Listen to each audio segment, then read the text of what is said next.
without further ado, we will turn it over to Peter. And Peter, I think you will do a better job of introducing yourself than I could do at this point, since I'm a little wobbly here tonight.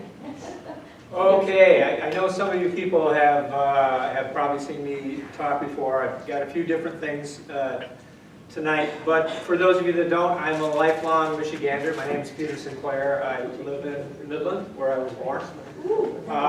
For the last 15 years, I've been a videographer specializing in climate and energy issues. Had a long history in energy and environment before that, too long to get into. But for the last 15 years, I have been producing a monthly video for the Yale University School of Environment. And in that capacity, I have interviewed thousands of scientists and engineers from around the world.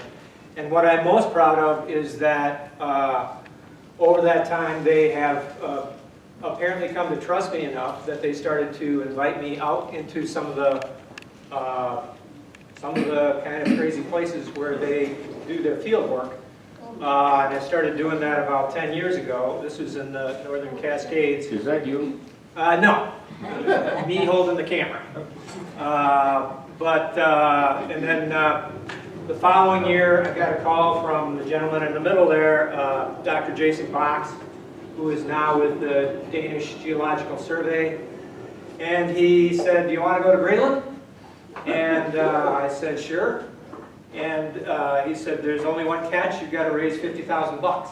And so I had just gotten into a little bit of crowdfunding that year, and we actually raised 60,000 bucks. And that was the first year that we went to Greenland as something called the Dark Snow Project, which was an international sort of constantly changing group of scientists and communicators, and especially staging around the Greenland ice sheet.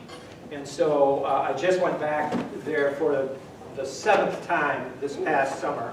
So that work and travel with scientists has really been just the heart of my education.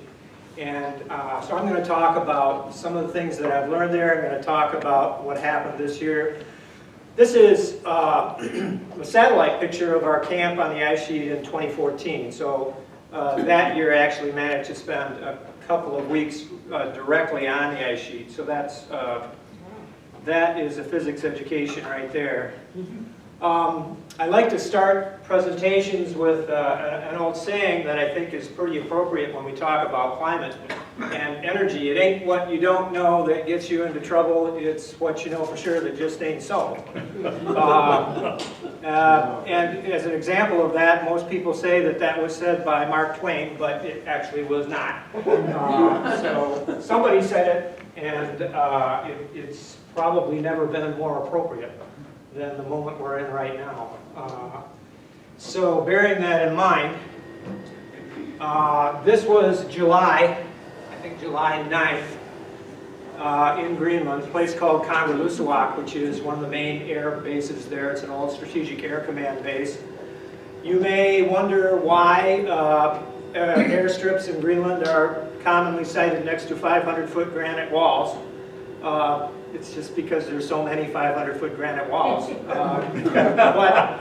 So we were traveling, I was traveling with a team to this location, which is a couple of glacial valleys up from Kangerlussuaq, not that far, only about a 10 or 15-minute helicopter ride, but very rugged country, as you can see. And it's a place up here on the southwest coast of Greenland called Isingwata-Sirmia. Sirmia means glacier. Isingwata means that place where all those mountains are. And I can definitely vouch for that. And so they wanted to go there to look at the outlet of this glacier.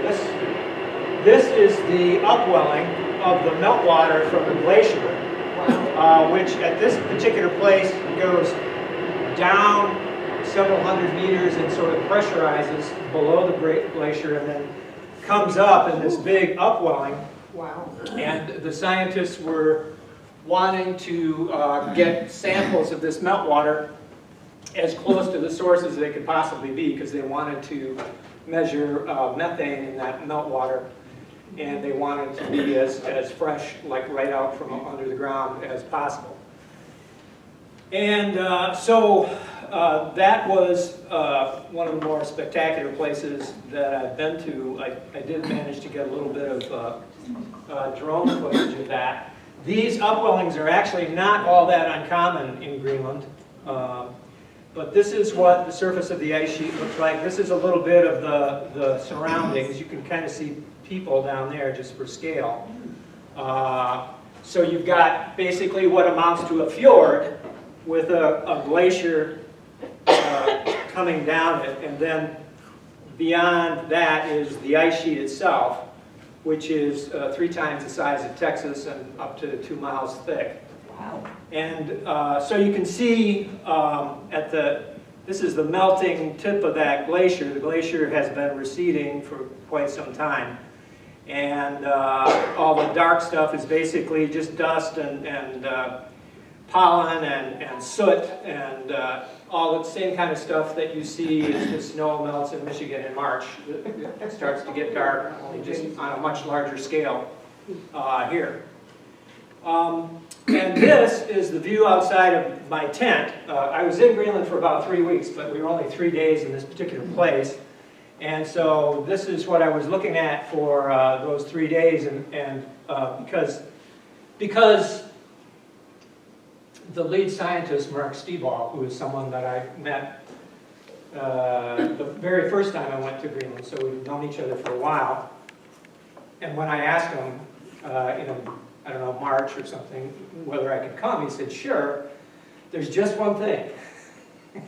We got enough money to take a helicopter in, but not enough money to get the helicopter out, so we're going to have to walk out. And I said, okay, well, that's fine, we'll take the path of least resistance and it'll be fine. What they didn't tell me is that there was going to be a 1,300-foot wall that we'd have to get up with a 40-pound pack before we could actually, make the trip. So I spent 3 days wondering, am I going to die? Just for scale, there's a couple of people there. So we carefully chose a route. I guess I was hoping that maybe there'd be an easy way up. There wasn't. It was all awful. So the morning came, and at least it was beautiful. So I thought, well, if I'm going to die, it's at least, this is as good a place as any. And we made it, finally. We made it up. I was the laggard. This is a group of people who are all at least 30 years younger than me, so they were patient in waiting for me to catch up. But you get a pretty good look at the ice sheet there off in the distance. And so it's 3 times the size of Texas. It contains enough ice that if it were all to melt, which nobody thinks is going to anytime soon, it contains enough water that it could raise ocean levels about 22 feet. Wow. So the reason that scientists are interested in it is that it is melting. And so even a 5% or 10% melt in Greenland is a big deal if you happen to live in, yes? Are you allowed to disclose any of the methane measurements that they've got? Oh, that's going to be published. Okay. Just, methane is something we worry about because it's a big greenhouse gas. Just real quickly, the story is, and I've talked to them in the last few weeks, so I have the updates, is the reason they went there is because somebody at a glacier nearby got a measurement that seemed really high. And so that's something you'd want to know about. And so they spent the whole summer going to more than one location. They went to half a dozen locations. And basically what they're finding out is, yeah, there's methane under there. It comes from rotting vegetative matter that the ice has kind of covered up over thousands or hundreds of thousands of years. but it's not such a large amount coming out of there that they're terribly concerned about it like right now. I mean, we've got plenty of other methane sources to be concerned about, but it would appear that this is not like some brand new one that is going to really rock our world. So,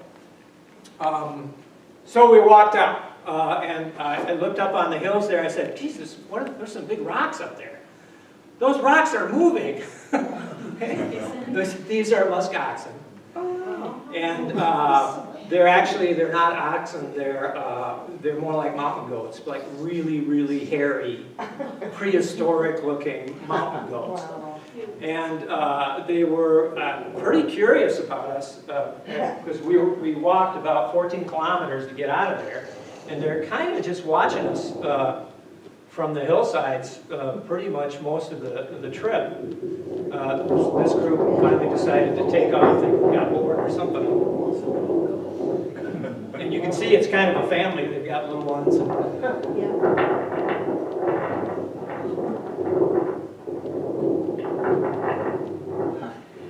And I wanted to just show you what this tundra looks like. It's really thick, dense. It's like you can lie down on it. It's like a mattress almost. And when you step on it, you sink way down, and sometimes you sink into mud that will just suck your boots right off, and sometimes you hit a rock that will, if you're not careful, twist your ankle and send you down. So it's walking 100 feet in tundra like that is no easy task. But we did finally make it. It was like a long day. And we finally made it. You can kind of see this road here going along the edge. That is the longest road in Greenland. It's about 25 miles long, 40 kilometers. And there's a good reason for that. I mean, there's just not very many places to go in Greenland. But this one was actually, I understand the story is this was built by Volkswagen because they wanted to drive out here to the edge of the glacier, and they wanted pictures of Volkswagens driving on the glacier. That's the story. So anyway, about 10 miles from there is this ice wall, edge of the ice sheet, where I took this picture in 2015 because I was camping there, and there's the road down here. So that's the road that I showed you before. So I was like up maybe 100 meters up on a bluff where I camped, and I took this picture of this very striking ice wall. And so going there again this time, 7 years later, I thought it would be interesting if I could find that ice wall to take a picture and see if it's changed. So actually, it has changed. It had changed so much that I actually drove by it without recognizing it the first time. But this is what it looks like now. And this picture, I was actually just down on the road, so it's actually much closer. And what you can see is the ice wall itself is just about ready to disappear, and the ice is peeled back from all these hillsides, and now you can see these mountains back in the distance because the whole ice sheet itself has just lowered. And so surface melt, that's an important thing to know about Greenland, is that the big dynamic on Greenland is just that it's a big pile of ice. There's more and more warm air coming up the sides, like washing up like waves on the sides of that, and it's just melting and it's just sinking. And every winter it snows, so it gets recharged a little bit at the top, but overall, over time, it is losing mass. And question? Yes. What's the rock, basically? What is the rock? Yeah. Well, I mean, it's various kinds of granite. You know, it's the granite wall. Yeah, and I'm not a geologist, but that's basically what I pick up. It's some of the oldest rock in the world. It's very similar to the rock that you see in, like, say, Iceland and Scotland. You know, the landscape is very much the same. Norway, the terrain and everything across that northern tier is very, very similar. Okay. So this is Dr. Box, the man that first invited me to Greenland. He's since become a little bit of a media star. He was on a Netflix production here just talking about the current status of Greenland. So in the current climate, Greenland's already beyond its threshold, where it's now losing 10,000 cubic meters of ice per second. That's the average loss rate. Now, that loss rate will only continue as the climate heats up. So, as I mentioned, Greenland's 3 times the size of Texas.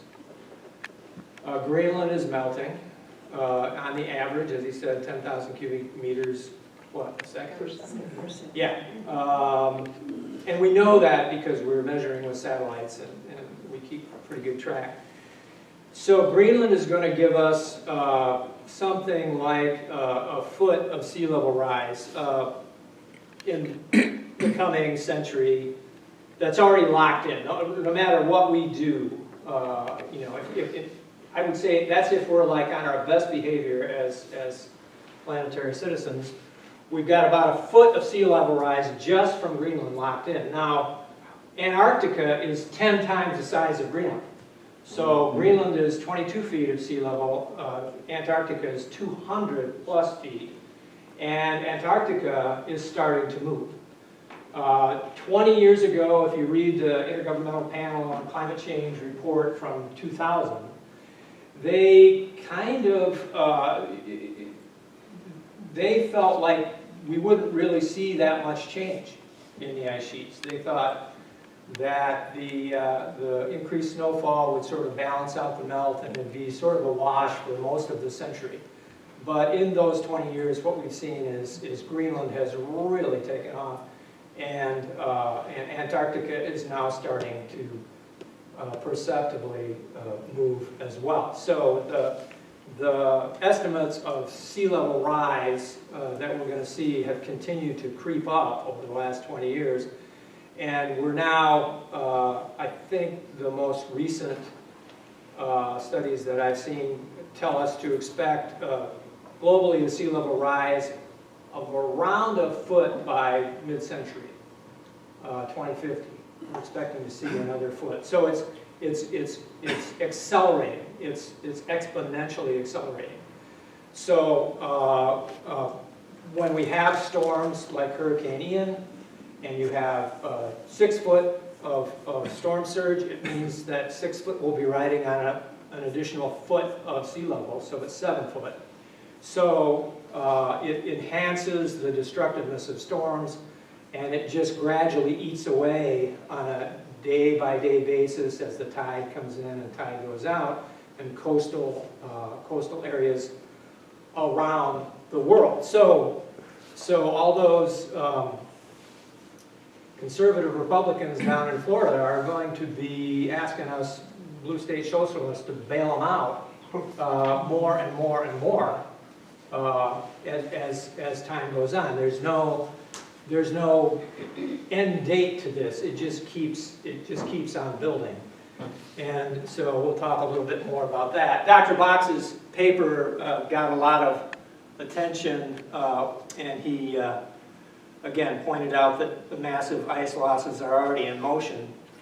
But I want to talk a little bit about some of the weather that we see outside, but moreover, what we've seen this fall, because this fall has been a really good illustrative case of some of the changes in the weather that we're seeing related to climate change. It's more than just like getting warmer, because it's actually changing atmospheric dynamics.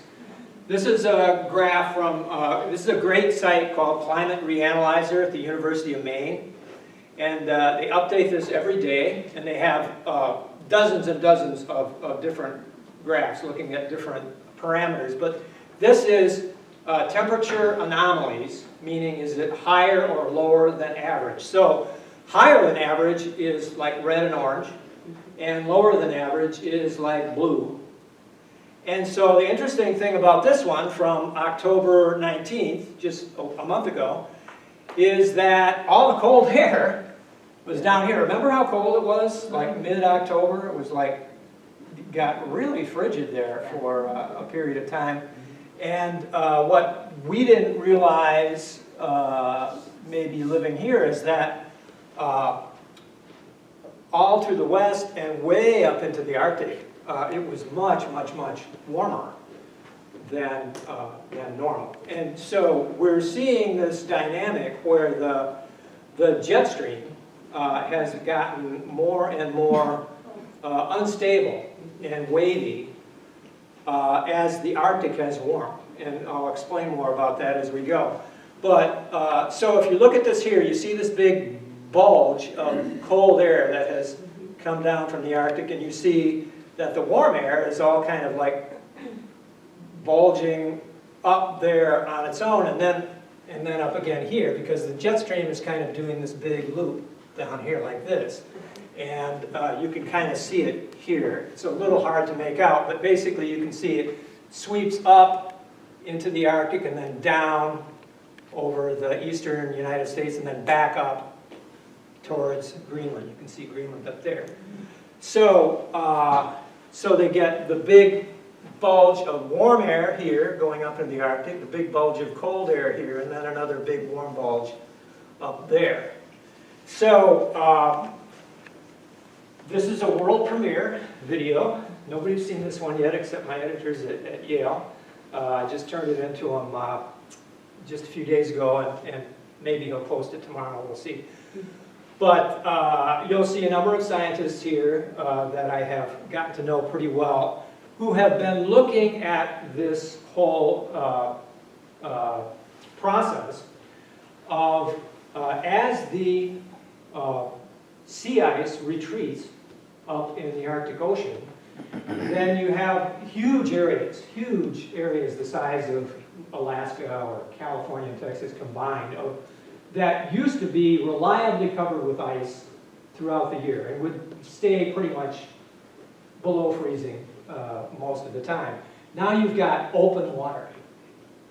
And so it's at least freezing point and above in those places. And what that means is that the jet stream, which is powered by the temperature difference between the temperate zone and the Arctic, is no longer getting quite as much energy because there's just not that much of a temperature difference between where we are and that open water in the Arctic anymore. So the jet stream is starting to it doesn't know where it wants to go.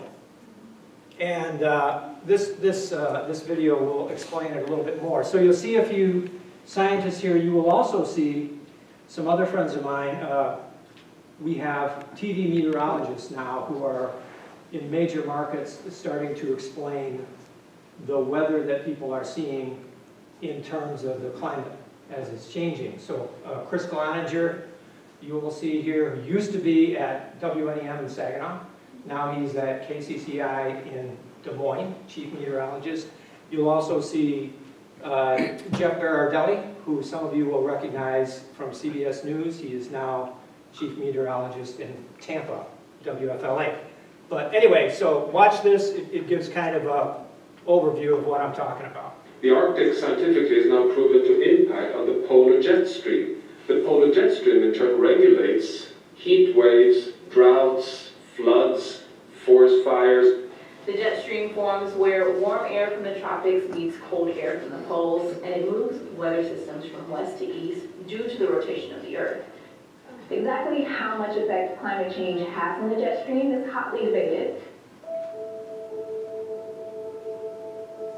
The trends that models foresee might be a bit too conservative compared to what we currently witness. The observational evidence for crazier jet stream behavior has certainly been strong. We've seen some very unusual activity in the jet in the last few decades. Specific jet stream patterns can lead to core current record-breaking extremes, very persistent extremes. We have a really extreme jet stream heat to the tune of temperatures in the 80s being shoved in all the way north into Canada. Theoretical and the computer modeling evidence for this has been more limited. It's just a tough nut to crack. Now, as global mean temperatures increase, these persistent weather patterns are more and more linked to very extreme weather situations. Extreme heat waves and forest fires have plagued France, Italy, Spain, and Portugal for weeks. And rivers on the continent are drying up. The Yangtze has been reduced to puddles, with dozens of its tributaries drying up. This is the result of a record-breaking drought. In fact, it's hard to find examples of major weather events from last year that aren't connected to the changes in the jet stream. The Texas deep freeze was caused by the jet stream becoming so wavy that it brought Arctic air from the poles to the southern U.S. Later, the jet stream was so coiled and slow over the Pacific Northwest that it trapped a high-pressure system over that region, allowing hot summer sun to heat stagnant air to new highs. The severe heat wave that struck the Pacific Northwest last summer, that was one of these huge northward swings in the jet stream. It's a 1 in 1,000 year event. It cuts off and forms an eddy, like in a river when you have a swirl along the side of the main stream that just sits there. Then Hurricane Ida slowed as it hit the Gulf States, and instead of being pushed offshore by atmospheric winds, it was blocked by a high-pressure system and dropped record rain over the eastern U.S. As the North Pole and the polar regions warm in general, there's less of a temperature variation between the polar regions and the mid-latitudes. What that means is the jet stream slows down, becomes wavier, and that wavy pattern takes the coldest air and actually pushes it south down into the mid-latitudes. That is why we're seeing this kind of cold. Those strong changes that we're seeing in the Arctic, that's resulting in the wavy jet stream pattern and more of these polar air outbreaks. And that's drilling down some chilly air, so it will be pretty chilly around here, believe it or not. A couple publications this year which are advancing the science on this, showing that yes, indeed, climate change could be causing this jet stream behavior. In a nutshell, that's the hypothesis that we put forward back then. To me, that's the climate system responding to this warming. So, that's kind of it in a nutshell. I want to introduce you to a couple of storms that you might not have heard about. One was mid-September 2022 called Merbach. It was a typhoon in the Pacific. A typhoon is just a hurricane, except it's in the Pacific. And this one made its all way up north to Alaska and ended up setting all kinds of records for intense impact on Alaska in mid-September. This one is Fiona, which if you were paying attention, you might have heard that it hit Puerto Rico fairly hard. And then it went up into the Atlantic, and everyone breathed a sigh of relief because it didn't hit the mainland. But it went over Bermuda, but stayed really strong. In fact, even got stronger into a Category 4 hurricane as it went up, because the water up here was really unusually warm. It was almost a marine heat wave. And it continued on up and made landfall up in Nova Scotia, and was a historic storm when it hit. It was like Category 4 force when it hit up in Nova Scotia, and it was beyond anything. It set all kinds of records up there.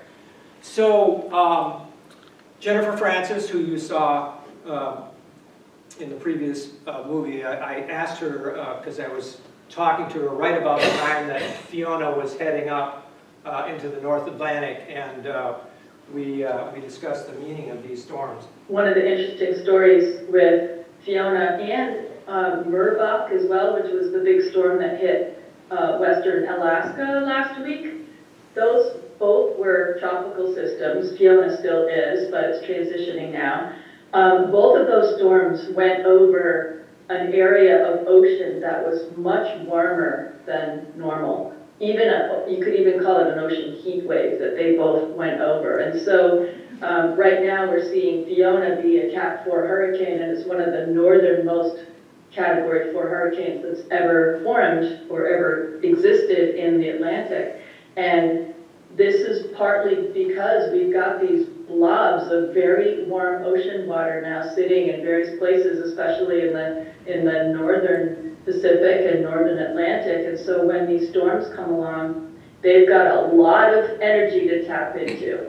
And moisture is a big part of that. So those big warm areas of ocean water evaporate a lot of extra water into the atmosphere, and the storms just feed on that like, you know, anything feeds on fuel. So it enabled both of those storms to be extraordinarily potent even after they transition into non-tropical storms. So this is some video from a meteorologist in the UK named Scott Duncan, and he does a really good job of posting like radar signatures of atmospheric phenomena. And I'm going to just let this play a little bit, but what you'll see here, this is Fiona down in this circle. So you're going to see Fiona go up, and this bright line here, this is the wild jet stream, okay? This is the jet stream. So the storm wants to ride on the jet stream, and as it comes up, it's going to go over that warm water, and it's spinning like this, and it's like shooting that warm, moist air up ahead of its path as it goes. So just you'll kind of see. Here's it'll start again. Yeah. So here's Fiona. It's spinning like this, and it's like shooting ahead of it like an atmospheric river of warm, moist water or more moist air, and it's shooting it right up onto Greenland. You can see Greenland up here. Okay? So what's really interesting about this is that this doesn't happen very often. This is like late September, 26th September. And so you're getting a warm atmospheric river of rain on the Greenland ice sheet at a time of year when it should not be raining. It really shouldn't rain much on the Greenland ice sheet at any time, but certainly not end of September. So what's interesting about this is that this has not happened very often. Here you can see, this is like air temperature. So the red is warm and the blue is cold. And look at that warm air going up onto the ice sheet. Okay? So the climate it's changing the jet stream, but it's also changing the temperature of the ocean. And so now you're getting two separate climate-enhanced effects that are starting to like synergize and interact with each other and create an event that is very, very, at least very, very unusual, if not like completely unique. So that's the kind of thing that climate modelers and ice modelers can't really account for in looking ahead at what's going to happen to a place like Greenland, because the climate models simply don't account for events like this because nobody's ever seen it before.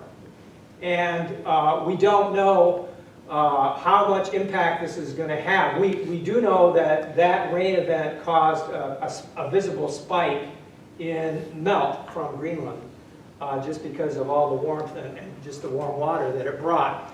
But that kind of thing is not well accounted for in our models going forward. So we don't really know what it means in terms of how often that's going to happen and what kind of acceleration that might bring. This is a satellite of that atmospheric river going up onto Greenland. You can see Greenland up here. And here's all that moisture going up well onto the major part of the ice sheet up there. So this is a geography quiz. Anybody want to guess where this picture was taken? Wait, me? Close. Mississippi River, Oh. Memphis, Tennessee, October 25th. Oh, man.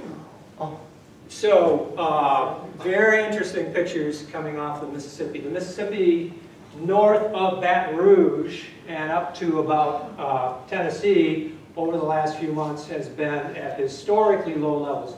The Mississippi is variable, and there are times when it's low, and there are obviously times when it's really high. But this is record low, at least over a pretty long stretch of it there.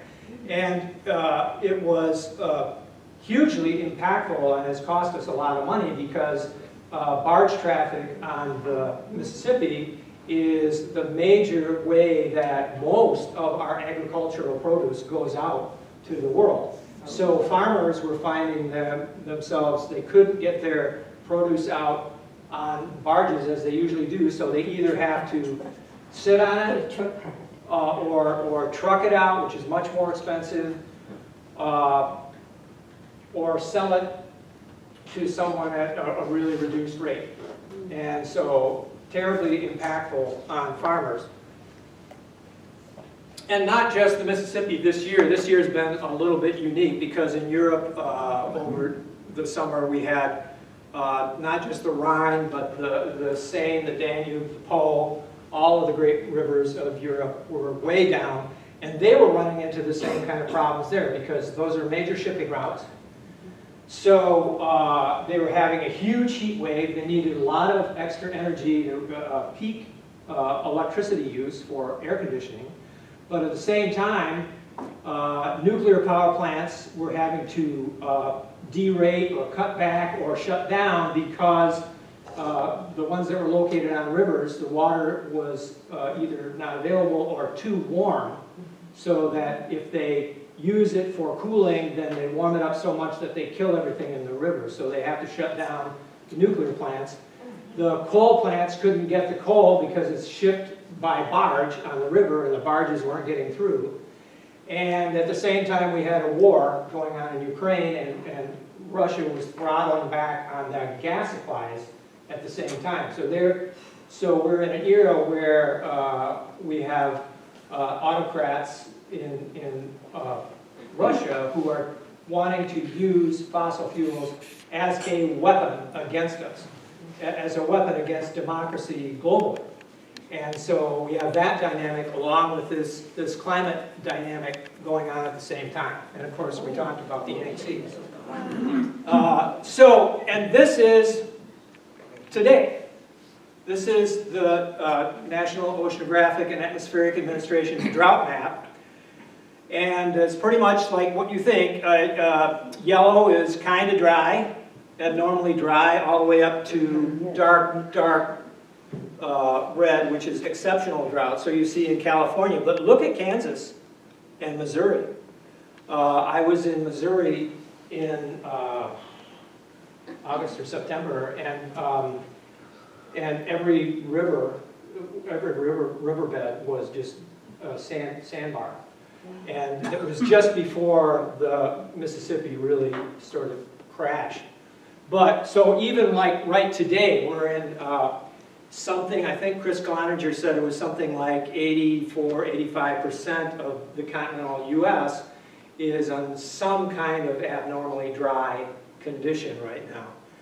And the West in particular is in, even with some of the snow and rain that they've had, they are in the worst drought in the Southwest that has been seen in the fossil record for 1,200 years.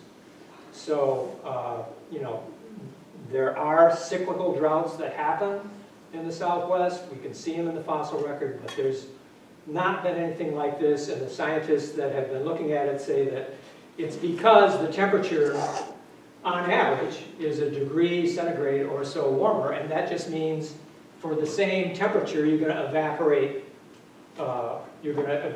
more moisture. There's more evaporative demand coming off of the soil and the plants and everything else. So very, very dry. And the outlook, this is the current soil moisture, and this is the outlook of the period that we're in up until the end of January. So we're not expecting a whole lot of relief for that drought, at least in the next few months. So, that's a lot. We could go on, but I like to talk about solutions because I think this is really important. And I'm spending probably most of my time now traveling around Michigan and the Midwest, trying to push back on misinformation about the solutions for climate change, primarily like energy production that doesn't burn stuff, like solar and wind and things of that nature. So this is a big preoccupation right now. Now I live in Midland, and we have an organization there called the Mackinac Center, which is funded by... No, we don't like them. They're like super conservative, dumbass. They're funded by the fossil fuel industry, the Koch brothers, of course, and a whole lot of dark money that goes in there. And their job is basically to push back on the clean energy transition that is happening now. And so this article came out in the Wall Street Journal in May, written by Jason Hayes. Jason is someone I've appeared with on TV and radio a few times. And he is the environmental expert at the Mackinac Center. And so he had this piece in the Wall Street Journal that said, electricity blackouts are coming to Michigan. And the nugget of the article was that the Palisades nuclear plant down in South Haven was being shut down. And just for the record, it would have probably been good if we could have kept that going for a while because it is low carbon energy. But that's another big discussion. But the story that he tells is that wind and solar are wholly dependent on the weather. And we have wind and solar in Michigan. It's not a whole lot. It's about 10%. It's not a whole lot. But they hate it. Mackinac Center hates it. Because they say wind and solar are wholly dependent on the weather. They must have ample backup from nuclear, coal, and gas-fired plants. So this is the story that is being put out there, is that wind and solar energy are inherently different from any other kind of energy or the traditional forms of energy, in that supposedly they have to be backed up. Because if you don't back them up, then horrible things will happen. And purportedly, nuclear, coal, and gas-fired plants don't have to be backed up, is the implication here. Well, so he predicts blackouts. He says we're going to have problems with the wind and solar. So what happened? This was May, so now we can look back and see how accurate was he. Well, he says, first of all, Michigan consumers will deal with the fallout in terms of higher rates and less reliability. Well, what happened was, in August 29th, at the peak of the air conditioning season, the Donald C. Cook nuclear plant, I think the technical term is puked on that afternoon. It failed, automatically shut down due to a coolant pump failure of some kind, which is sort of not uncommon feature of nuclear plants, because they have fantastically complex cooling systems and safety systems, which we want them to have. But they're so delicate that if some little thing shuts down, then an algorithm gets triggered and the whole plant gets shut down with no warning. And so 1,000 megawatts went offline on the afternoon of August 29th, like hot summer day. Do you all remember the blackout of August 29th? Nobody? Neither do I. We didn't have it.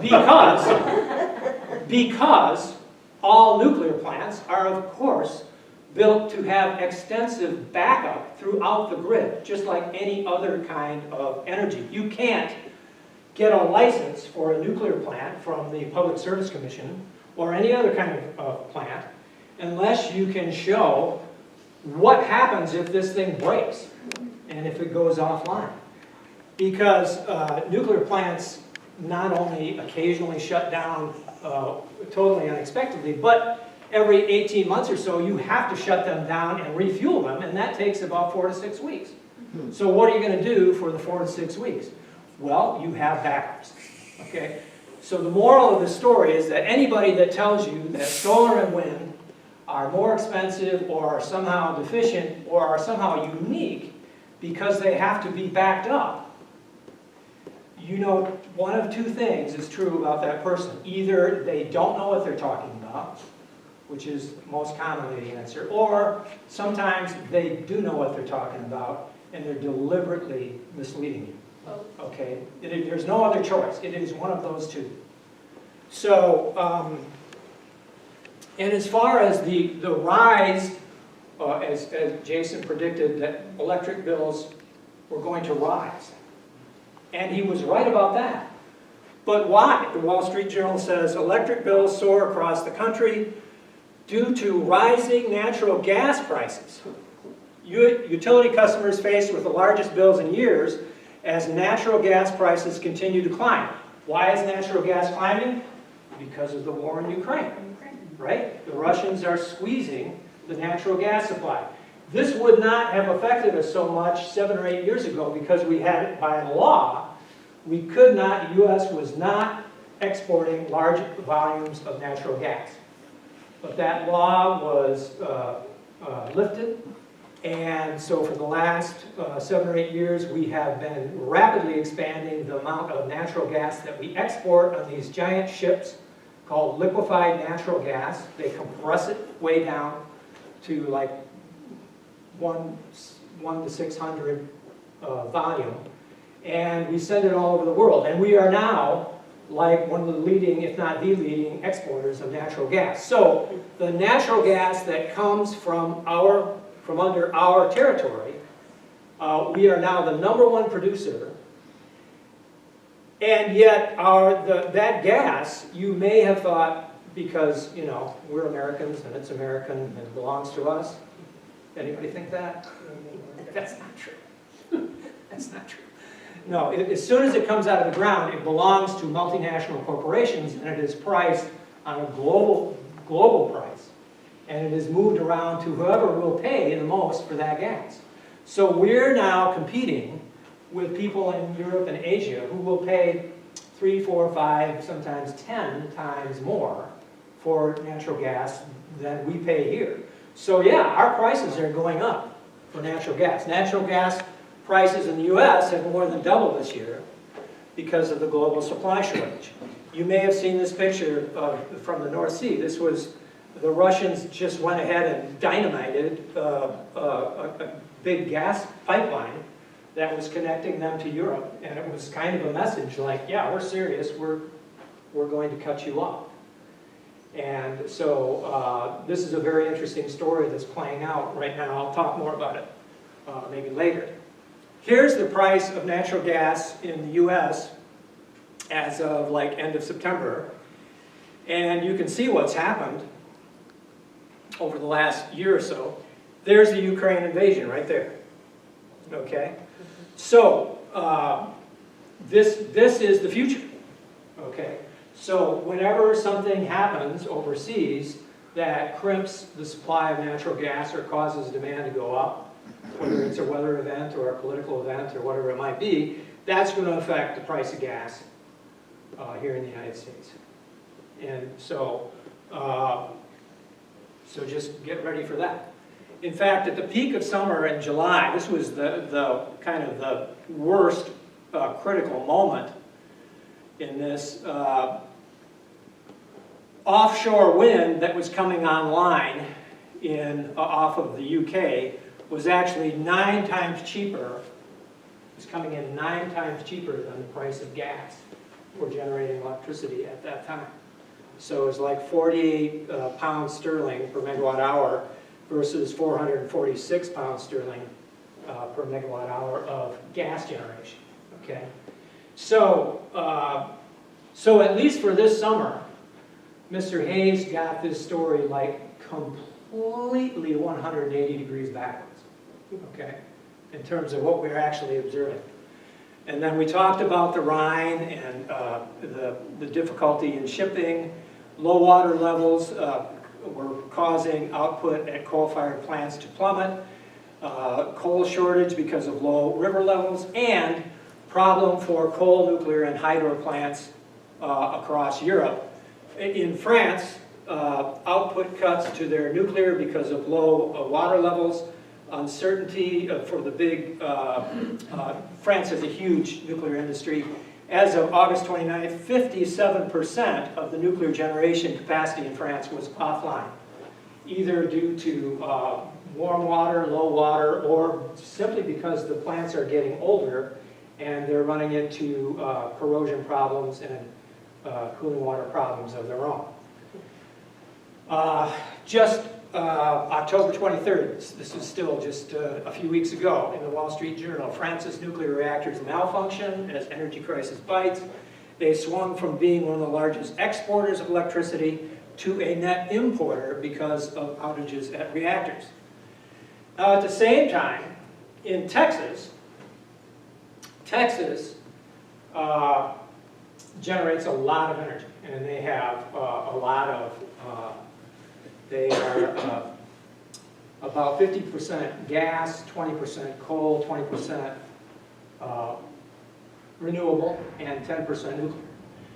And what they usually do, because they get historically pretty extreme temperatures come in Texas in the summer. It gets really hot. That's when they get their peak demand, in the summertime. And so historically, over time, the spring has been a good time to do maintenance on all your power plants, because the weather is relatively moderate historically, and so you can shut a few plants down because you're not going to have peak demand in the spring. But this spring, we had record heat wave starting in April in Texas, and Texans were asked to limit electricity use because they couldn't shut their power plants down to maintain them as they normally do, so the plants started like going offline. And in one case, 6 gas-fired power plants all went down in one weekend. About the same time, a big coal plant caught fire near Houston. And what happened was wind and solar were bailing out Texas and kept the lights on, kept them from having a massive blackout. Because they have, in particular, because they put on so much solar and so much battery just in the last few years, they have a huge wind generation in Texas. I didn't hear Governor Abbott point that out to his constituents. We're going to talk about Governor Abbott. So this came out just about a month ago. Dallas Morning News said, study, solar and wind energy have saved Texas customers more than $7 billion just in the year of 2022, just up till August. $7 billion. And prior to that, from 2010 to 2021, Texas consumers have saved almost $28 billion from solar and wind coming online. And not just money, but this is water. Because cooling power plants uses enormous amounts of water, which, as you can imagine, is a bit of an issue in Texas. But solar and wind use very little, if any, water. And that's a big deal, going into a water-constrained world. So, avoided water withdrawals. If there had not been any renewables on the grid, it's called ERCOT, power plants would have withdrawn between 272 to 1,300 billions more gallons of water per year. 1,300 billion gallons is the annual use of about 14 million Texans. So enormous volumes of water saved because of renewables. Now, somebody might say, but Pete, I heard on the news that Texas had a big cold wave that hit them around Valentine's Day of 2021. And I heard that they had a big blackout because all the wind turbines shut down. I saw it on Fox News.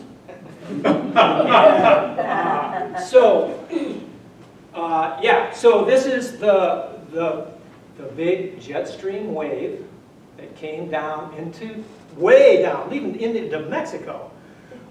This is right around Valentine's Day of 2021. I spend way too much time online, as my wife will tell you, and I was online that whole weekend, and I have a terrific Twitter feed. Forgive me.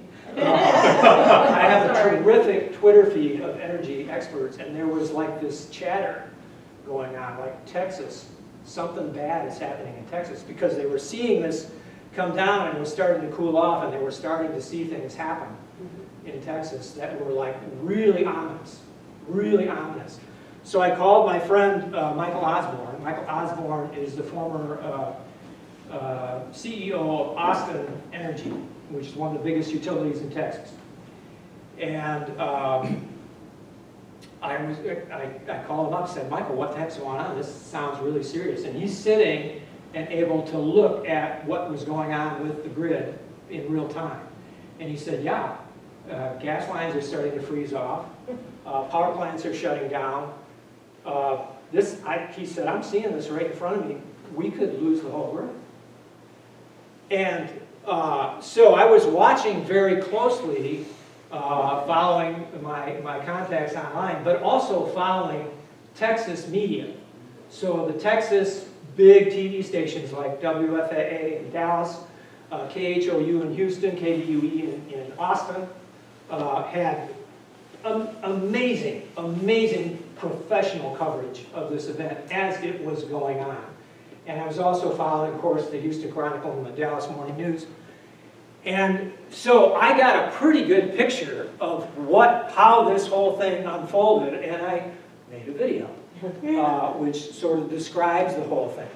And I'll play that for you now, and you can kind of compare it to what you may have heard.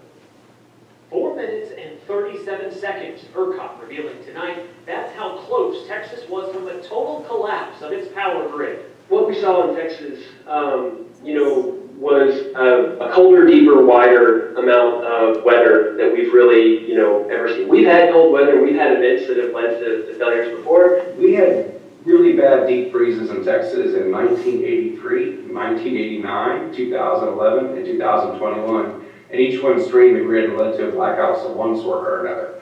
But it feels like a replay of 2011 in terms of power plants tripping offline, the natural gas system freezing up, the gas freeze-offs causing more power plants to go offline, and then you have like a water crisis and this kind of thing. As several power plants around the state failed, Central Texans faced ongoing electric blackouts as ERCOT cut off power across the region, neighborhood by neighborhood. The feds had warned Texas of poor winterizing plans a decade ago after another big freeze crippled the state. But recommendations in this report, FERC's new chairman says, were largely ignored. But this one was colder and wider and longer, lasted longer than previous events. All 254 Texan counties have imposed a winter storm warning. That's never happened before. As the cold Arctic mass came in, as we saw an extreme increase in the demand for heating in Texas, as everyone was wanting to stay warm. About 60% of homes in Texas use electricity, 40% use for natural gas, and we just saw like an extremely high amount of heating. Now, we meet peak demands like this in the summer all the time. The difference between this event and that event is there was competition in the natural gas system. So while power plants were wanting to consume natural gas to make that electricity, homes were also wanting to consume natural gas for heating. And at the same time, our supply out of West Texas, we had some wells freeze off, some gathering lines freeze, and we weren't able to put more gas into the system, and we ended up short on the natural gas system. So some power plants couldn't get gas. Some other power plants also had freezing issues with cooling water or sensors or all kinds of things. When it all came down to it, we lost about 40% of our thermal fleet during the time when we were demanding the most amount from both of these systems. transmission connections between Texas and the rest of the United States are really pretty limited. So it's difficult for other places in the United States to come to their aid by shipping power. Every source of power that the state of Texas has been compromised. The entire natural gas system from the wellhead to the power plant really just broke down. Access to coal generated power, access to gas generated power also have been compromised, whether it be with regard to systems freezing up or equipment failures. It's just frozen right now. It's frozen in the pipeline. It's frozen at the rig. It's frozen at the transmission line. So they're incapable, the natural gas providers are incapable of being able to come up with the gas that feeds into the generators that generate the power that will send power to people's residences there in the Dallas area, as well as our nuclear power facility. One of the lead reasons in the Houston area in particular that caused power outages is the South Texas nuclear project was shut down because of an operational difficulty. Comanche Peak, which is a nuclear reactor, was within just minutes of going offline, and if that had happened, we really could have had a blackout. By far the biggest piece, the piece that overwhelmed every other piece of the story is the way that the gas systems and the gas electricity wasn't there when we needed it. Actually, it's more their natural gas plants that have been affected by the cold weather than it is their wind. And wind turbines had their trouble with ice on blades, but wind wasn't the biggest problem for the grid. The biggest problem for the grid was the frozen thermal plants, the plants that use coal or natural gas or nuclear that really didn't show up to perform. You hear the people who talked about the freezing of the wind turbines. It was a very small percentage of the power generation that was lost in Texas from renewables. The vast majority was from baseload generation. During the daytime, solar was the one thing that far outperformed and gave us way more power than we expected. It's a complex set of factors, but what we know right now is that the wind power plants are mostly meeting their expected performance levels. But what is not happening in Texas is that many of the thermal power plants, the plants that boil water to make electricity, like natural gas-fired power plants, coal-fired power plants, and at least one nuclear unit, are not producing energy. They're suffering outages, and that dwarfs the amount of wind resource that's not performing right now. So it really is a traditional power plant problem, not a clean energy problem. I and many others have been telling them for years, you should be starting to think about extreme weather events that we know are getting worse, demonstrably, regardless of your viewpoint on climate change and cause. Texas is in the gun sights for an awful lot of extreme weather, and extreme weather is getting worse and worse. We designed this entire grid for Ozzie and Harriet weather. We are already facing that max, and it's getting worse. So, you saw what Governor Abbott said. That same night, he went on Fox News, knowing that he wasn't going to be facing like savvy Texas journalists, he was going to be facing Sean Hannity, right? And this is what he said. So this shows how the Green New Deal would be a deadly deal for the United States of America. Texas is blessed with multiple sources of energy, such as natural gas and oil and nuke. But you saw from what Trace said, and that is our wind and our solar got shut down, and they were collectively more than 10% of our power grid. It just shows that fossil fuel is necessary for the state of Texas as well as in other states to make sure that we'll be able to heat our homes in the wintertime and cool our homes in the summertime. So draw your own conclusion. This is kind of it's just what you know for sure that just ain't so.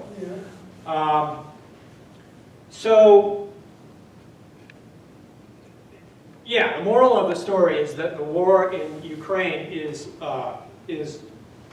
like turbocharging the energy transition across Europe. And it was, I think, part of the impetus for us to pass the infrastructure or the Inflation Reduction Act here in the States, which is going to be, I hope, turbocharging the transition that we have here as well. Many of the new clean energy targets in Europe aren't in place just solely for climate change reasons. They are largely driven by energy security. A lot of countries want to be at the leading edge of these industries, which they see as the most important economic drivers of this century. I'm going to leave you with some video I shot at a public meeting of the Isabella Planning Commission. This was the hearing for the wind park permit on January 21st, 2019. And so the Planning Commission had open meeting. They had an opportunity for people to come up and express their opinions on what was going on.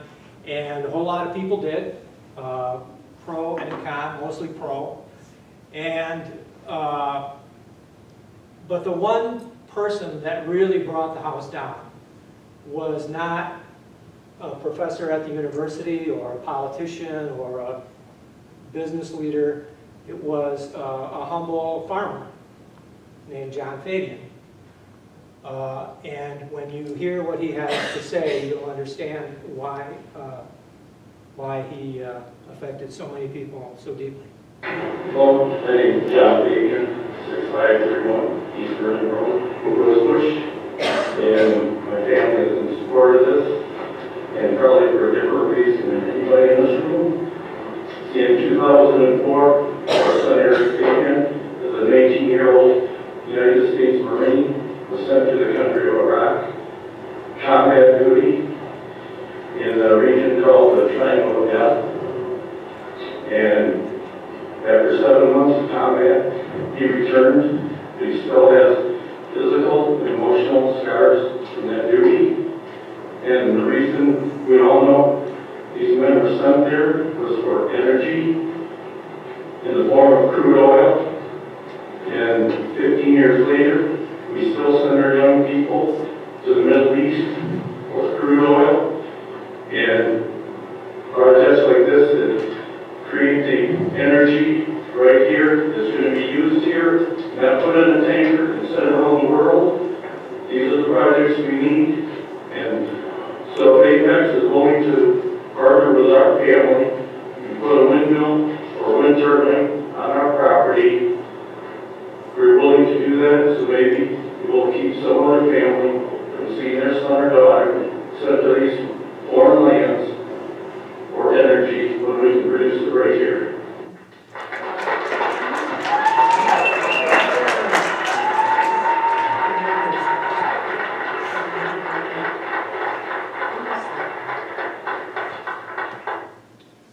So, I have several websites. One is wind101.info, sun101.org.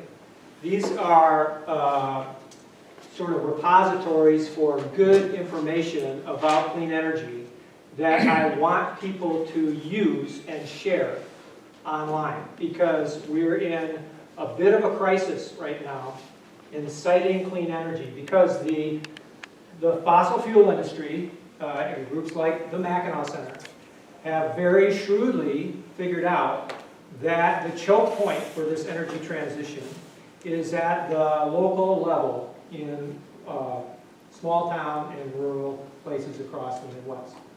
If they can mobilize battalions of crazy, fearful, Facebook misinformed people to show up at these sleepy township hall meetings and shout down any proposals for building clean energy in their community, they can choke off or greatly impede this energy transition. And that is happening.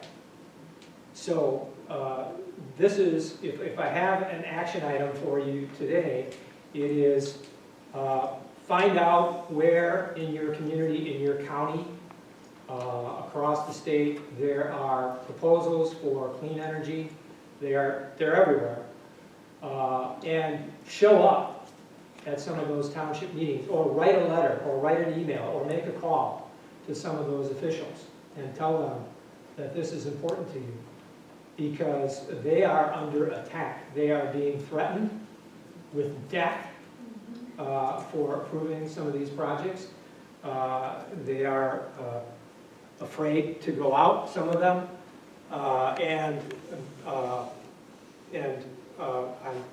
I've been to some of the gosh darndest meetings you can imagine just in the last few weeks, where this, it looks very much like those scenes you see on YouTube of the people shouting about kitty litter at the school board meetings. It's really, sorry about that. It's nuts. And so we've got to figure out a way to support these folks and do it really across the Midwest.